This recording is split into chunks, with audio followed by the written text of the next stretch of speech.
Good morning, नमस्ते, जोहार। आप सभी का स्वागत है हमारे यूट्यूब चैनल उदित इलाइट क्लासेस पर, जो कि आज हम लोग अपना जो पहला चैप्टर है उसको देखेंगे।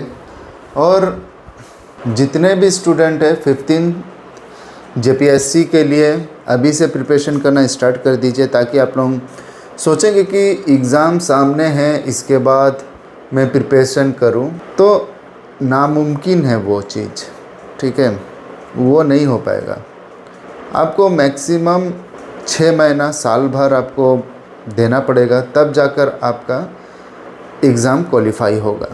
और बहुत कोई जो है पढ़ाई ध्यान से करते हैं, बट किसी कारण से उनका नहीं होता है। जैसे मेरा सब कुछ मैंने मेहनत अपने ड्यूटी को, अपने कर्तव्य को ध्यान में रखते हुए मैंने किया। एग्ज़ाम क्वालिफाई भी कर लिया, बट इन केस किसी रीज़न से मैं अभी तक मेरा ज्वाइनिंग नहीं हो पा रहा है, क्योंकि कुछ टेक्निकल इशू तो इसको हम लोग नहीं बोलेंगे, बट किसी कारण से, वो कारण नहीं बताना चाहिए, ठीक है, किसी कारण से अभी तक हम लोग का ज्वाइनिंग नहीं हो पाया है। बट उम्मीद करता हूँ कि बहुत जल्द ज्वाइनिंग हो जाए। और वैसे आप लोग सोच रहे होंगे कि मैं आप लोगों का क्लास ले रहा हूँ, आप लोगों को बता रहा हूँ, इसलिए कि मैं आप लोगों के साथ साथ मेरा भी रिवीजन हो रहा है। ठीक है, मैं भी फिर से तैयारी कर रहा हूँ 15th जेपीएससी के लिए। ऑलरेडी मैं जॉब में हूँ, बट कहते हैं ना कि चाहत बड़ी रखनी चाहिए, तो तब जाकर आपको वो मिलता है। तो इसीलिए मैं अपना चाहत को और ज़्यादा बड़ा कर रहा हूँ, ताकि मुझे वो चीज़ मिल जाए। तो स्टार्ट करते हैं हम लोग आज का क्लास। सबसे पहले हम लोग समझेंगे आज हम लोग क्या पढ़ेंगे, वो चीज़ समझेंगे, और उसके बाद हम लोग अपना क्लास स्टार्ट करते हैं। ठीक है, जैसे कि आप लोग जानते हैं, आधुनिक भारत का इतिहास, मॉडर्न हिस्ट्री, ठीक है, मॉडर्न हिस्ट्री है। इसके बाद हो गया बंगाल और प्लास की युद्ध, इसमें हम लोग देखेंगे बंगाल और प्लास की युद्ध। फिर मराठों का उदय हम लोग देखेंगे। फिर सहायक संधि देखेंगे। भारत में ब्रिटिश के आर्थिक नीति, इसमें हम लोग देखेंगे। फिर इंग्लिश कंपनी तथा बंगाल व मैसूर देखेंगे। ब्रिटिश शासन के खिलाफ विद्रोह देखेंगे। प्रेम एवं जनमत देखेंगे इसमें हम लोग। फिर भारतीय राष्ट्र आंदोलन 1857 से 1947 तक, इसको देखेंगे। फिर आगे हम लोग देखेंगे भारतीय राष्ट्र आंदोलन के विभिन्न चरण को देखेंगे। देखिएगा, इसमें विभिन्न चरण हैं, भारतीय राष्ट्र आंदोलन के विभिन्न चरण हैं। फिर इसमें क्रांतिकारी आतंकवादी का प्रथम चरण है, ठीक है। और इसके बाद कांग्रेस एवं उनके महत्वपूर्ण अधिवेशन है। नेक्स्ट हम लोग देखेंगे राष्ट्रीय आंदोलन का तृतीय चरण, राष्ट्रीय आंदोलन का तृतीय चरण।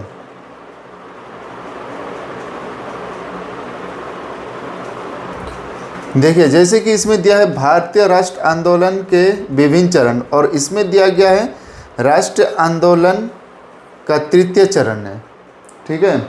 इसको हम लोग देखेंगे।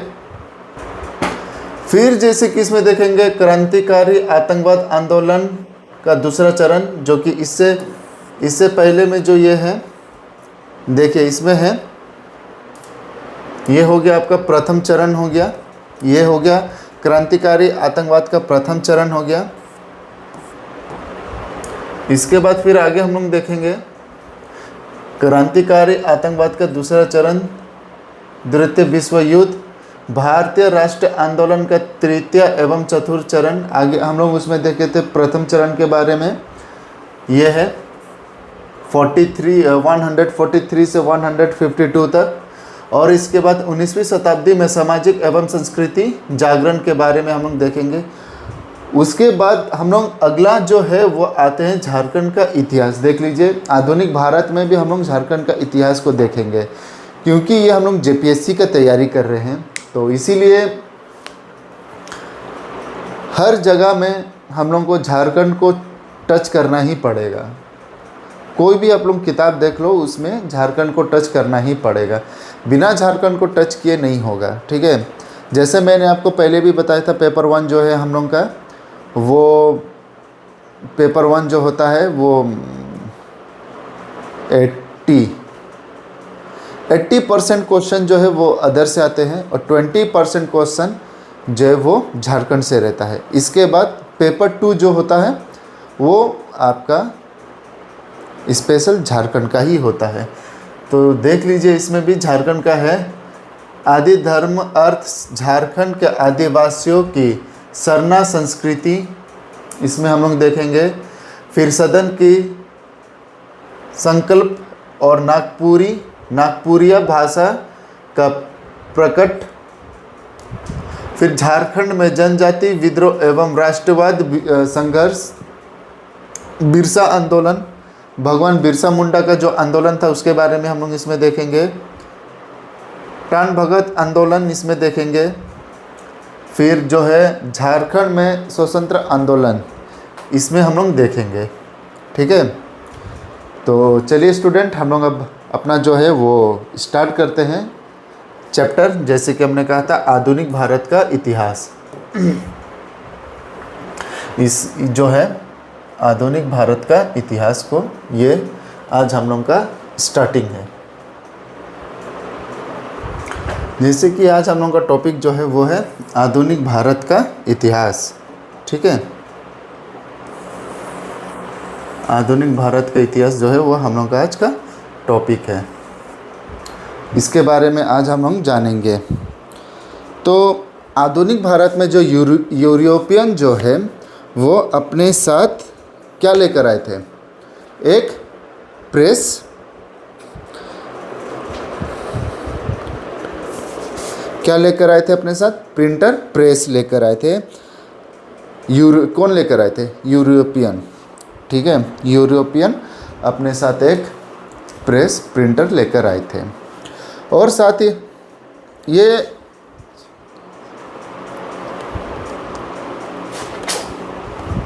जो प्रेस जो प्रिंटर जो है वो 1400 ईस्वी में ही भारत का आधुनिक से संपर्क हुआ था। ठीक है, भारत में जो है वो एक प्रेस प्रिंटर लेकर आए थे। कौन लेकर आए थे? यूरोपियन।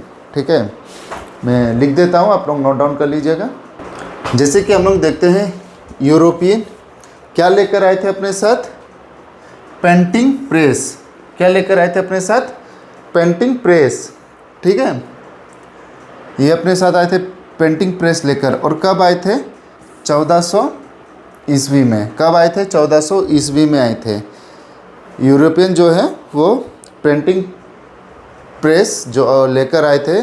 और कब लेकर आए थे? 1400 ईस्वी में। और उसके बाद उसी समय से, ये 1400 ईस्वी से ही भारत जो है वो आधुनिक के संपर्क में आया था। ठीक है, उस समय भारत जो है एक आधुनिक के संपर्क में आया था।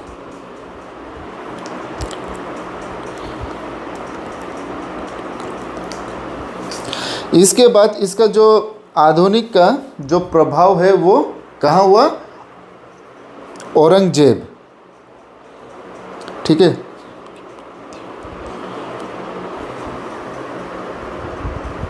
जो इसके बाद जो आधुनिक का जो प्रभाव है वो औरंगजेब की मृत्यु के बाद प्रभाव हुआ।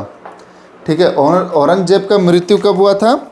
1707 ईस्वी में। औरंगजेब का मृत्यु 1707 ईस्वी में। ठीक है, औरंगजेब का जो मृत्यु है वो 1707 ईस्वी में 1707 में हुआ। और ये इसकी औरंगजेब की मृत्यु के बाद ही भारत में आधुनिक का शुरुआत हुआ। 1707 ईस्वी में ही आधुनिक का शुरुआत हुआ। अगर क्वेश्चन आता है कि भारत में आधुनिक जो है वो कब शुरू हुआ, तो औरंगजेब की मृत्यु के बाद 1707 ईस्वी के बाद ही। ठीक है, अगर ऑप्शंस में रहेगा 1718, 19, 20, 7, तो क्वेश्चन किस प्रकार से बनेगा इसमें कि औरंगजेब आधुनिक भारत कब शुरू हुआ। ठीक है, कब शुरू हुआ, किस ईस्वी में शुरू हुआ, इस प्रकार से अगर क्वेश्चन बनता है तो इसमें क्या होगा, 1707 ईस्वी के बाद शुरू हुआ। ठीक है, इसके बाद हम लोग देखते हैं आगे यूरोपियन कंपनी का आगमन। जो यूरोपीय जो कंपनी है उसका आगमन भारत में हुआ, और किस प्रकार से वो भारत में आए, उन्होंने क्या क्या यहाँ पर किया, वो सब के बारे में जानते हैं।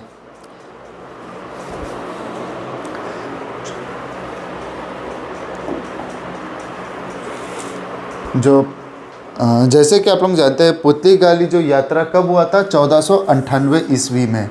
ठीक है, पुतली यात्रा 1498 ईस्वी में हुआ था। इस सबसे पहले जो भारत आए थे वो थे कौन, वास्को डिगामा। ठीक है, सबसे पहले जो भारत आए थे वो थे वास्को डिगामा। मैं लिख देता हूँ, आप लोग नोट डाउन कर लीजिएगा। जैसे कि आप लोग देखते हैं 1498 पुतली में सबसे पहले भारत कौन आए थे, वास्को डिगामा। और ये कहाँ पर आए थे, केरल में। ठीक है, केरल में कहाँ पर आए थे ये, कालीकट।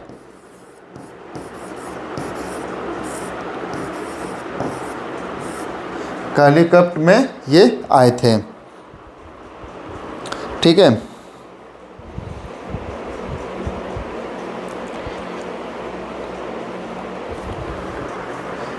नहीं ये आए थे, ये मिस्टेक है मेरा।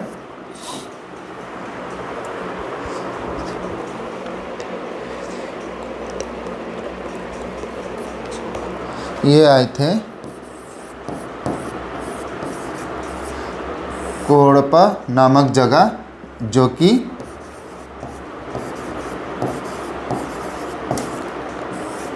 कालीकट, ये जो है ये है जगह जहाँ ये आए थे। ठीक है, इसके बाद ये कहाँ पर, ये हो गया गांव जो वास्को डिगामा आए थे।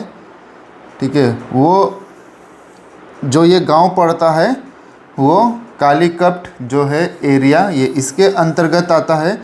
और ये कालीकट कहाँ है, केरल में। ये जो है कहाँ है, केरल में। ठीक है, शायद दिखाई नहीं दे रहा हो, ये कहाँ स्थित है, केरल में।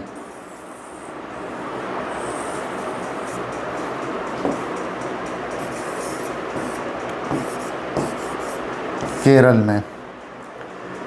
ठीक है, और जो है कालीकट जो है, यहाँ उस समय का जो राजा था वो कौन था, जेम्स जेमिरन। ठीक है, जब वास्को डिगामा भारत आए थे उस समय जो वहाँ का जो क्या कहते हैं राजा जो था वो कौन था, जेम्स जेरिमैन। जब वास्को डिगामा भारत पहुँचे थे, जेम्स जो है, जेम्स जेरिमैन ने उनका स्वागत बहुत धूमधाम से, ठीक है, बहुत अच्छी प्रकार से उनका स्वागत किया था। जेम्स जेरिमैन का जो स्वागत है, जेम्स जेरिमैन ने वास्को डिगामा का जो स्वागत है बहुत ही ज़्यादा धूमधाम से किया था। इसके बाद आगे हम लोग देखते हैं जो वास्को डिगामा जो है वास्को डिगामा जो है वो है आपका पुतली गाली के उत्तर मार्श, उत्तर मार्स अतरिया, मतलब उत्तर मार्स जो दिशा से जो है वो आए थे। Cap of good hope, cap of good hope जो है जगह, वहाँ से होते हुए गुजराती व्यापारी, ठीक है, गुजराती व्यापारी अब्दुल गनीक के साथ वो भारत आए थे। तो किसके साथ भारत आए थे? अब्दुल गनीक के साथ। तो कहाँ होते हुए कॉफ ऑफ गुड होप मैं लिख देता हूँ, आप लोग भी नोट डाउन कर लीजिए। जैसे कि देखते हैं वास्को डी गामा जो कहाँ से उत्तर मार्स अतरिया कॉफ ऑफ गुड होप होते हुए गुजराती व्यापार जो है, गुजराती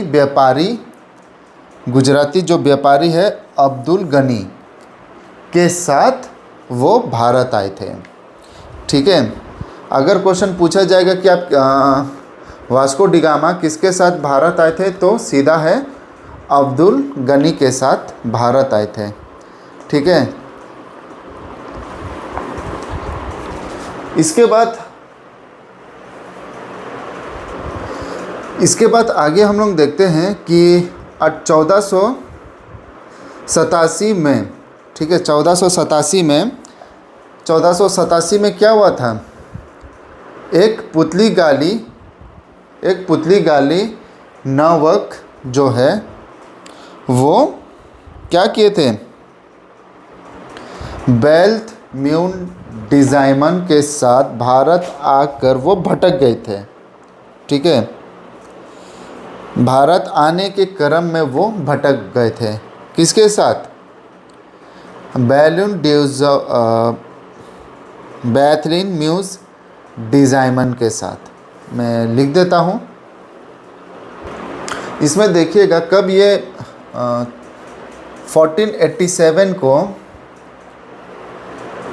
1487 को जो है वो 1487 में क्या हुआ था? 1487 में पुतली गाली के नाविक जो बैथलिन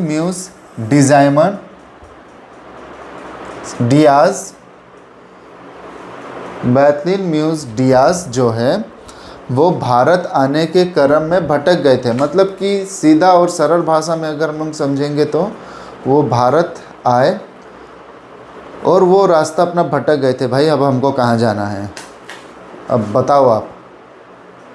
ठीक है, ये हुआ था।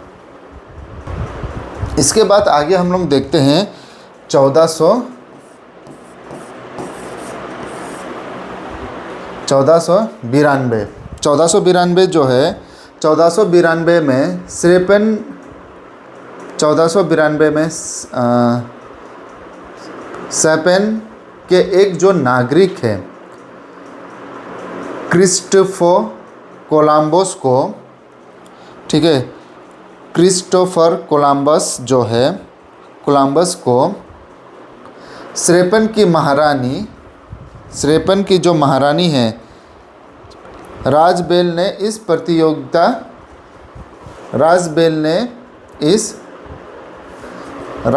ने उसे क्या किया? प्रायोजित किया। और प्रायोजित करने किया उसके बाद उसे क्या किया? वित्त सहायता प्रदान किया। उसको एक प्रकार से कुछ उसको मदद दिया गया। ठीक है, एक प्रकार से वो देखा जाए तो उन्हें एक आदेश दिया गया कि आप भारत की खोज करो, वहाँ पर जाओ, देखो कि वहाँ पर क्या चीज़ है क्या नहीं है, वो सब चीज़ के बारे में। ठीक है, उसको भेजा भारत खोजने के लिए। ठीक है, बट वो कहाँ पहुँच जाता है? सेंट्रल अमेरिका पहुँच जाता है। ठीक है, कौन? क्रिस्टोफर कोलंबस जो है वो सेंट्रल पहुंच जाता है। अब देखिए, अब जब कोलंबस अमेरिका पहुंचकर जब उसने वहाँ के लोगों का जब फेस देखा, तो फेस में उसने लालियाँ नज़र आई, मतलब कि लालीपन, मतलब फेस में एक रेडनेस जो होता है उसको वो नज़र आया। ठीक है, तो अब हम कहाँ आ गए हैं, सबका फेस में पूरा लालीपन है, तो वो चीज़ उसने देखा। अब देखिए, जब वहाँ पर उसने देखा, वहाँ का क्या बोलते हैं, लोगों के फेस में जो चेहरा में जो उन्होंने लालीपन देखा, तो उन्होंने उस जगह को क्या कहा, रेड इंडियंस। वहाँ के जो लोग हैं उसको उन्होंने, जो सेंट्रल अमेरिका के जो लोग हैं वो सबको कोलंबस ने रेड इंडियंस कहा।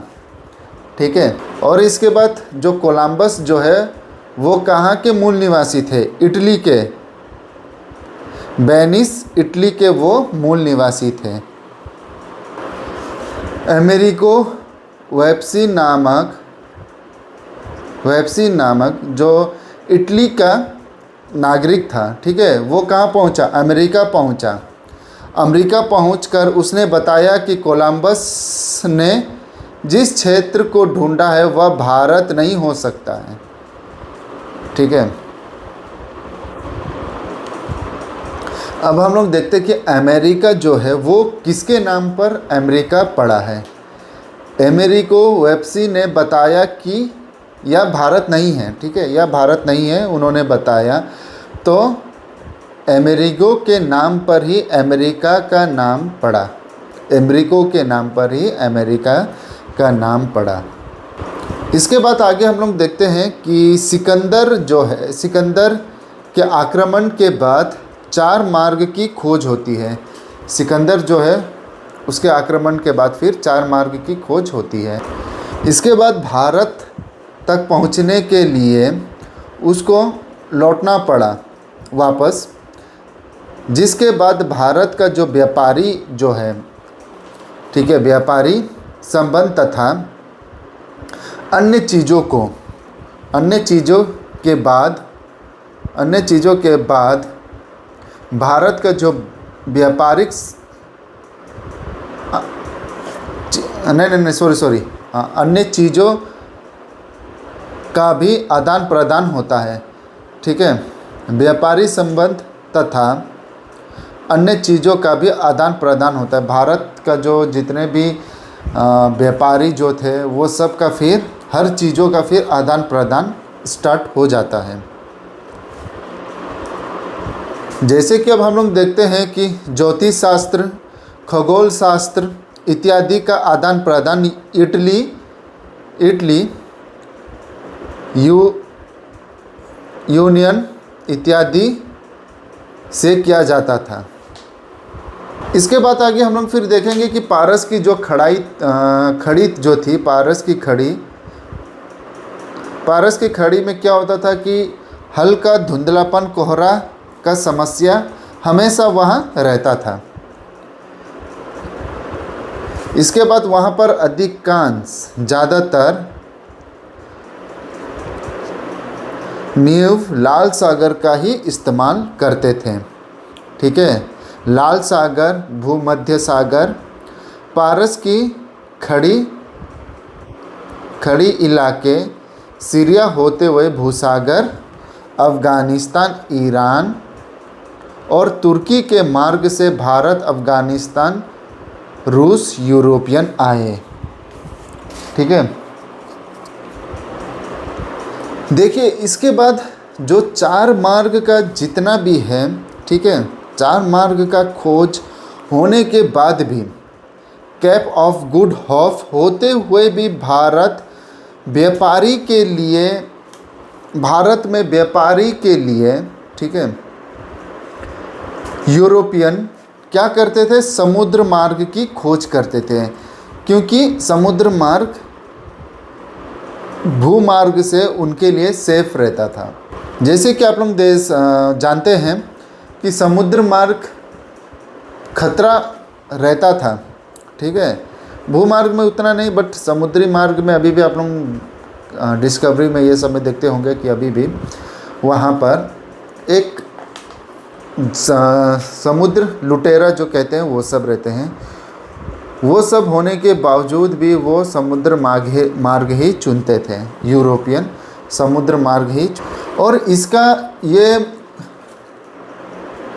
समुद्री मार्ग इसलिए चुनते थे कि यूरोपियन में पूर्ण जनगणना होना, ठीक है, यूरोपियन में पूर्ण जनगणना होना। 1800 ईस्वी के बाद जो है 800 ईस्वी के बाद सामंतों का जो अधिकार है वो अधिक होने लगा और राजा का जितने भी पावर थे, जितने भी अधिकार थे वो कम होने लगे। इसके बाद 1200 ईस्वी में यूरोप में कुछ ऐसा होता था जो कि लोग पुनः जागृत होते थे, ठीक है, पुनः जागृत होते थे। इसके बाद उनको एक लगता था इम्पोर्टेंट, मतलब कि जो आप समझें कि उनका जो इतिहास है वो बहुत महत्वपूर्ण है। इसके बाद जो भी यूरोपियन जो है, इसके बाद यूरोप के लोगों ने सोचा कि अब हमें कुछ बेहतर करना है, ठीक है, अब हमें इससे भी कुछ और ज़्यादा अच्छा और ज़्यादा बेहतर करना है।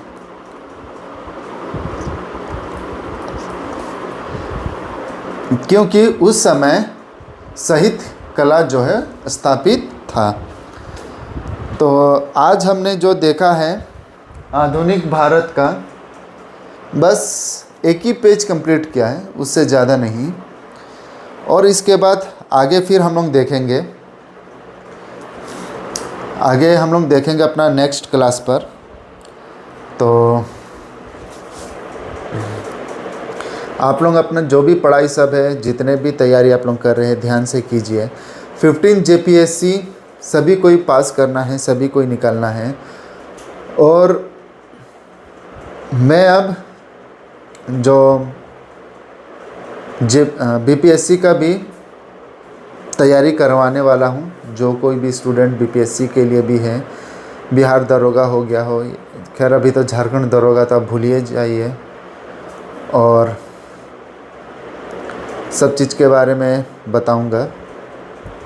और जो भी नया नोटिफिकेशन आएगा मैं आपको अपडेट करते रहूँगा। और आपको अगर मेरा वीडियो अच्छा लग रहा है तो प्लीज़ आप लाइक, सब्सक्राइब एंड कमेंट कीजिए, मुझे बताइए। तो अब हम लोग मिलते हैं अपने अगले क्लास पर। तब तक के लिए नमस्ते, जोहार।